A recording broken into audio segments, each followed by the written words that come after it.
Hello and welcome to BOI Weekly. I'm Kayode Alayode. I welcome you to the program, the first for this year. And 2016 had been a very interesting year, so to speak, for Nigerians, especially in the area of business because of issues with Forex and also issues with the recession. We're here at the headquarters of the Bank of Industry in Marina, Lagos, to speak with the Acting MD CEO, Bank of Industry, Mr. Waheed Olagunju, who is here with me to talk about the bank's operations, their lending in 2016, and the lessons learned in just a moment. I'm Kayode Alayode one more time. Welcome to the program. The agricultural sector due to limited processing and preservation capacity. This results in high food prices and food importation with its attendant effects on the nation's foreign reserves. To enable Nigerians optimize the benefits from the country's vast agricultural products such as cassava, oil palm, rice, tomatoes and others, the Bank of Industry has launched a 5 billion naira cottage agro-processing fund, the CAP Fund. Customers can access the fund to establish plans to process our various agro-produce into food products or intermediate raw materials for industries at a single-digit interest rate of 9% per annum. For more information on the CAP Fund, please visit www.boinigeria.com/capfund. Bank of Industry, developing Nigeria's agro-processing industry through the CAP Fund. Welcome to BOI Weekly, Mr. Olagunju. Thank you, Kayode. Let's talk about your operations and your products and goals in 2016. How did you fare with them? Yeah, at the beginning of 2016, a number of economic operators were a bit nervous because of the vagaries, because of the headwinds.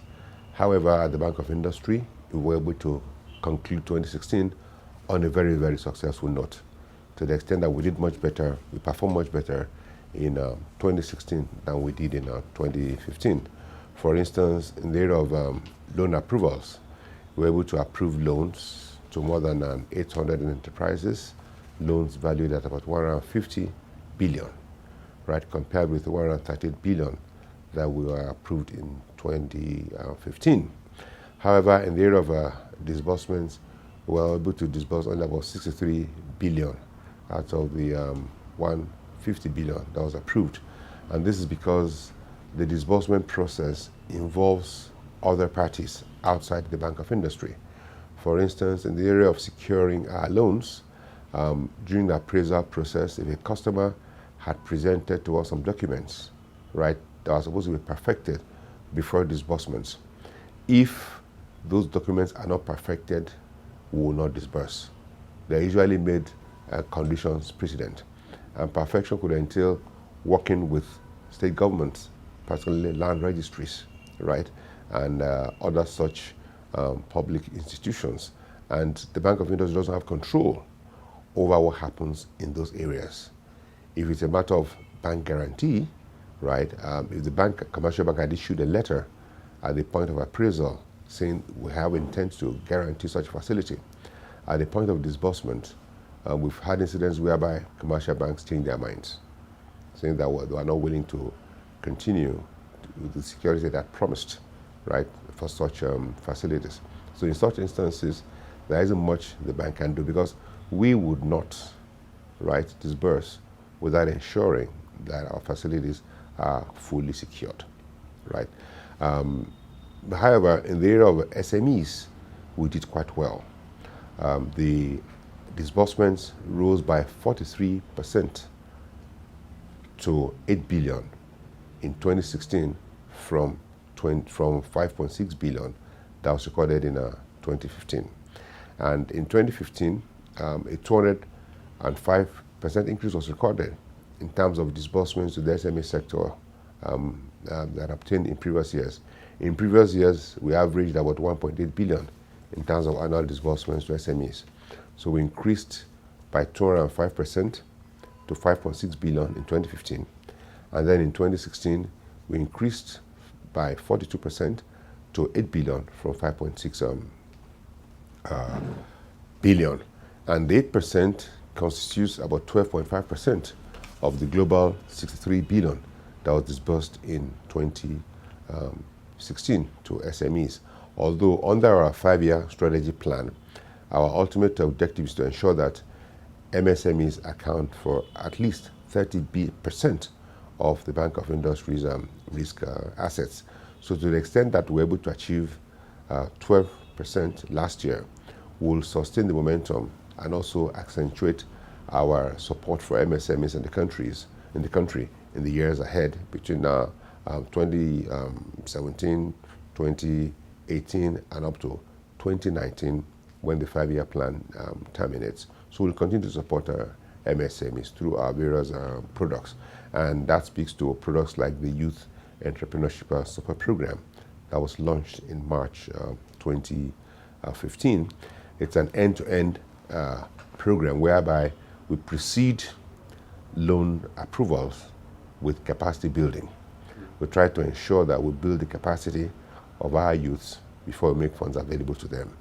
And that's supposed to reverse the challenge of MSMEs in terms of make access to finance. Over the years, we've always adopted supply-side solutions to MSMEs, throwing money at the problem.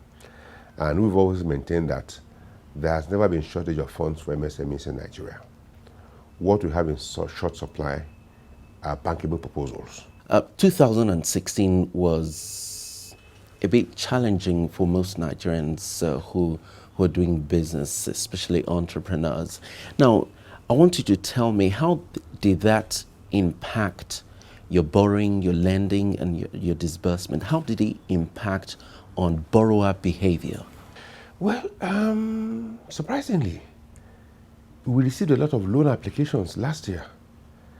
And like I mentioned earlier, we were able to achieve a phenomenal increase in the applications, in the approval ratings. We were able to approve loans with a value of 150 billion in 2016, compared with 130 billion in 2015. And the appetite for investments is unbelievable.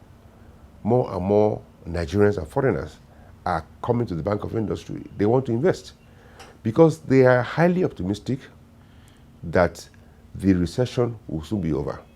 And that is the best time for them to invest.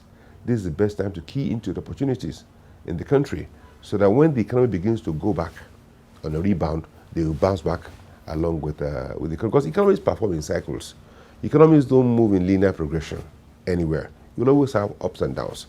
And usually, it's when you are at the low level that it's best for you to key into the country's investment process.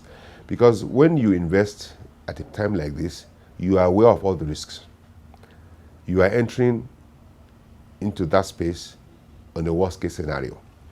Things can only get better. And when they start getting better, then the viability potentials of a business will be enhanced because you would have taken into account most of the risks and you'd have provided the required mitigants for those risks.